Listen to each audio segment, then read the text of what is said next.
Bonjour, bienvenue dans cette vidéo. Aujourd'hui je vais te fournir quelques pistes pour rédiger l'activité 9 de la VAE aide-soignante.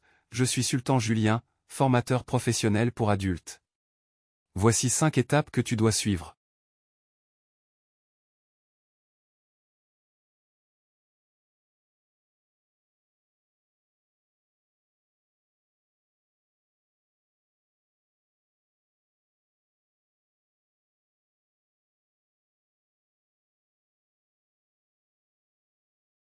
Pour commencer, décris des situations où tu as constaté des anomalies ou des dysfonctionnements dans l'entretien des locaux et du matériel. Par exemple, cela peut inclure du matériel défectueux, chariot de soins, un lit médicalisé, le soulève malade, des produits de nettoyage inadéquats ou des zones qui n'ont pas été nettoyées correctement. Des exemples complets seront dévoilés à la fin de cette vidéo. Voici une description d'une situation où vous avez identifié une anomalie. Lors de mon service, j'ai remarqué que le chariot de soins avait une roue cassée, rendant son utilisation difficile et potentiellement dangereuse.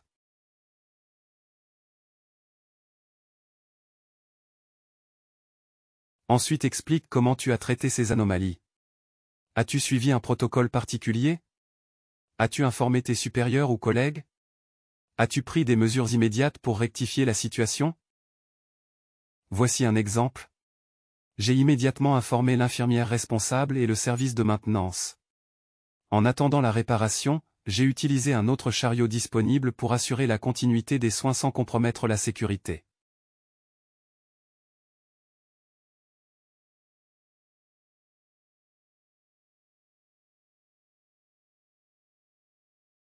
Parfait. Tu es toujours avec moi? On peut passer à présent à l'étape 3 concernant la prévention. Tu dois décrire les mesures que tu as prises ou que tu pourrais prendre pour prévenir de futurs dysfonctionnements. Cela peut inclure la vérification régulière des équipements, la formation des collègues sur l'utilisation correcte des matériels ou la mise en place de checklists de contrôle. Voici un exemple de prévention que tu peux mettre en place. Pour prévenir ce genre de problème, j'ai proposé la mise en place d'une vérification hebdomadaire des chariots de soins.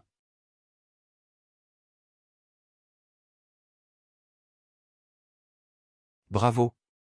Merci de continuer à visionner cette vidéo, n'oublie pas que tu peux me poser des questions sur la partie commentaires. Tu es à présent sur l'étape 4. Respect des protocoles d'hygiène et de sécurité. Tu dois citer l'importance de respecter les protocoles d'hygiène et de sécurité, dans le cadre de l'entretien des locaux et des matériels. Donne des exemples de protocoles spécifiques que tu appliques dans ton travail quotidien. Voici un exemple de respect des protocoles. Exemple: j'ai suivi les protocoles d'hygiène en désinfectant les surfaces du nouveau chariot avant de l'utiliser, assurant ainsi un environnement propre pour les patients. Patience, je te promets d'autres exemples de situations complètes à la fin de la vidéo qui vont t'aider à rédiger l'activité 9.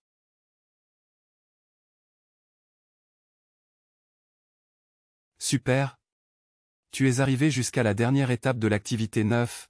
Maintenant tu dois terminer en ajoutant une réflexion personnelle, sur l'importance de ces tâches dans ton travail, et comment elles contribuent à la qualité des soins apportés aux patients.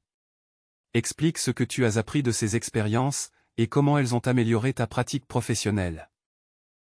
Par exemple, tu peux noter que cette expérience t'a montré l'importance de la vigilance, et de la réactivité face aux anomalies.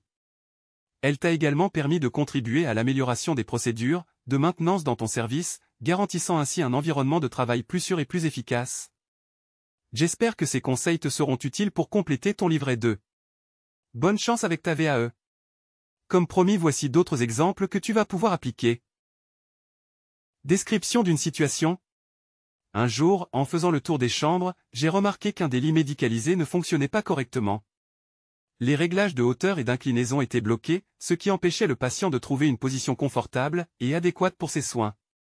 Traitement de l'anomalie. J'ai immédiatement signalé le problème à l'infirmière référente et au service de maintenance. Pour assurer le confort et la sécurité du patient en attendant la réparation, j'ai transféré le patient dans un autre lit fonctionnel, en prenant soin de respecter les protocoles de transfert pour éviter tout risque de chute ou de blessure. Prévention. Pour éviter que ce genre de situation ne se reproduise, j'ai proposé d'inclure une vérification quotidienne du bon fonctionnement des lits médicalisés dans les routines de contrôle. J'ai également suggéré la mise en place d'un registre des équipements, pour noter toute anomalie détectée, et les actions entreprises pour les résoudre. Respect des protocoles. en transférant le patient, j'ai suivi scrupuleusement les protocoles de sécurité, pour les transferts et les soins, y compris la désinfection du lit avant et après utilisation, pour prévenir toute infection croisée. Réflexion personnelle. Cette expérience m'a permis de comprendre l'importance de la réactivité et de la rigueur dans la gestion des équipements médicaux. Elle m'a également sensibilisé à l'impact direct de la qualité du matériel sur le confort et la sécurité des patients. En participant activement à l'amélioration des processus de vérification et de maintenance, j'ai contribué à garantir un environnement de soins plus sûr et plus efficace pour tous. Description d'une situation. Lors de la pesée hebdomadaire des résidents, j'ai remarqué que la chaise de pesée ne donnait pas des mesures fiables. Les chiffres affichaient des variations importantes même lorsque la chaise était vide, ce qui rendait les mesures inexactes. Traitement de l'anomalie. J'ai immédiatement arrêté l'utilisation de la chaise de pesée et informé l'infirmière en charge ainsi que le service de maintenance. Pour ne pas retarder la pesée des résidents, j'ai utilisé une autre balance disponible après avoir vérifié son bon fonctionnement. En attendant la réparation, j'ai consigné les valeurs erronées de la chaise de pesée défectueuse et noté les mesures correctes prises avec l'autre balance. Mesures de prévention. Pour prévenir ce type de problème à l'avenir, j'ai proposé de vérifier le bon fonctionnement de la chaise de pesée avant chaque utilisation. J'ai aussi suggéré d'établir un programme d'entretien régulier pour l'ensemble des équipements de pesée, afin de détecter et corriger rapidement toute anomalie. Respect des protocoles. En utilisant une autre balance, j'ai suivi les protocoles de désinfection avant et après chaque utilisation, pour garantir l'hygiène et prévenir toute contamination croisée. J'ai également veillé à consigner avec précision toutes les mesures prises, afin de maintenir à jour les dossiers des résidents. Réflexion personnelle. Cette situation m'a montré l'importance de la fiabilité des équipements, dans la prise en charge des résidents. Une mesure de poids incorrecte peut avoir des conséquences sur leur suivi médical et leur traitement. En prenant des mesures immédiates pour corriger le problème, et en proposant des améliorations pour l'entretien des équipements, j'ai contribué à la sécurité et au bien-être des résidents. Cette expérience m'a également permis de renforcer ma vigilance et ma réactivité face aux anomalies dans l'utilisation des matériels de soins. Description d'une situation. Lors de ma ronde quotidienne, j'ai remarqué que le concentrateur d'oxygène d'un patient ne fonctionnait pas correctement. L'appareil émettait un signal sonore indiquant un dysfonctionnement, et le débit d'oxygène était irrégulier, ce qui mettait le patient en danger. Traitement de l'anomalie. J'ai immédiatement réagi en vérifiant les connexions et les réglages de l'appareil pour identifier le problème. Ne parvenant pas à résoudre le dysfonctionnement, j'ai rapidement informé l'infirmière responsable et le service de maintenance. Pendant ce temps, j'ai utilisé une bouteille d'oxygène portable pour assurer un approvisionnement continu en oxygène aux patients, en suivant les protocoles d'urgence appropriés. Prévention. Pour éviter de futurs incidents similaires, j'ai suggéré d'intégrer une vérification quotidienne du bon fonctionnement des concentrateurs d'oxygène dans notre routine.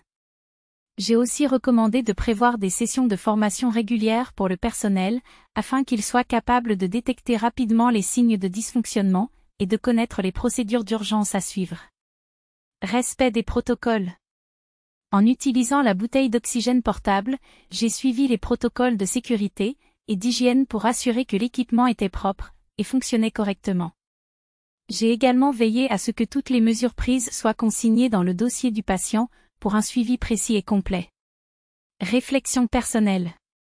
Cette expérience m'a permis de comprendre l'importance de la vigilance et de la réactivité face aux anomalies des équipements vitaux, comme les concentrateurs d'oxygène. La sécurité et le bien-être des patients dépendent souvent de la fiabilité de ces appareils. En prenant des mesures immédiates pour garantir un apport continu en oxygène, et en proposant des améliorations pour la vérification et la formation, j'ai contribué à renforcer la qualité des soins prodigués. Cette situation m'a également sensibilisé à l'importance d'une maintenance préventive rigoureuse et d'une préparation adéquate face aux urgences.